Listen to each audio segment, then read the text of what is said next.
লখিমপুৰ জিলা উত্তৰ লখিমপুৰ শিক্ষা খণ্ডৰ অন্তৰ্গত মৈদমিয়াস্থিত নকাৰী উচ্চতৰ মাধ্যমিক বিদ্যালয়ৰ 3 গৰাকী সহ শিক্ষয়িত্ৰী ক্ৰমে বন্দনা কোঁৱৰ, পাৰবিন বেগম, বিভা শইকীয়াই অৱসৰ গ্ৰহণ কৰে। বুধবাৰে তেখেতসকলক বিদ্যালয়ৰ তৰফৰ পৰা আনুষ্ঠানিকভাৱে বিদায় সম্বৰ্ধনা অনুষ্ঠান অনুষ্ঠিত কৰা হয়। সেই অনুসৰি আয়োজিত এই সম্বৰ্ধনা সভাত সভাপতিত্ব কৰে বিদ্যালয়ৰ অধ্যক্ষ কৃষ্ণ চাহুৱে। এই অনুষ্ঠানত বিদ্যালয়খনৰ সকলো শিক্ষক শিক্ষয়িত্ৰী আৰু ছাত্ৰ-ছাত্ৰীসকলৰ বহু কেইজন গণ্যমান্য ব্যক্তি উপস্থিত থাকে।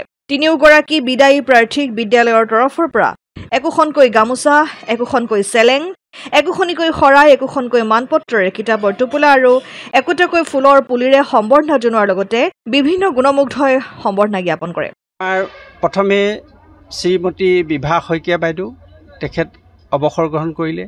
তাৰ কিছুদিনৰ পাছতেই শ্ৰীমতী পাৰবিন বেগম তেখেত অৱসৰ গ্ৰহণ কৰিলে আৰু শেহতীয়াকৈ শ্ৰীমতী বন্দনা কোঁৱৰ বাইদেউ অৱসৰ গ্ৰহণ কৰিলে। এই 3 গৰাকী বাইদেউক মই সশ্ৰদ্ধ প্ৰণিপাত জনাইছোঁ। তেখেতসকলৰ এই বিদ্যালয়খনৰ প্ৰতি যথেষ্ট অৰিহণা আছে।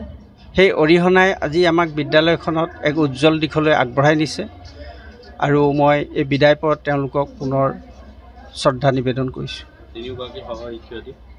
3 গৰাকী সহ শিক্ষয়িত্ৰী হয়।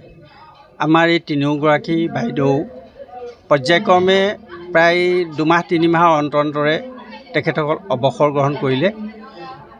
সেইকাৰণে আমি 3 গৰাকীকে সুকীয়াকৈ বিদায় সভা নাপাতি একত্ৰে 3 গৰাকীকে আজি বিদায় সভা আনুষ্ঠানিকভাৱে পাতি আমি নিজে অনুভৱ কৰিছোঁ যে এক আনুষ্ঠানিকতা ৰক্ষা হৈছে।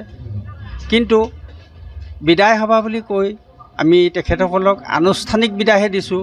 তেখেতসকলৰ দিহা পৰামৰ্শ, তেখেতসকলৰ সৎবুদ্ধি আমাৰ বিদ্যালয়ৰ প্ৰতি সদায় থাকিব বুলি মই আশা কৰিছোঁ।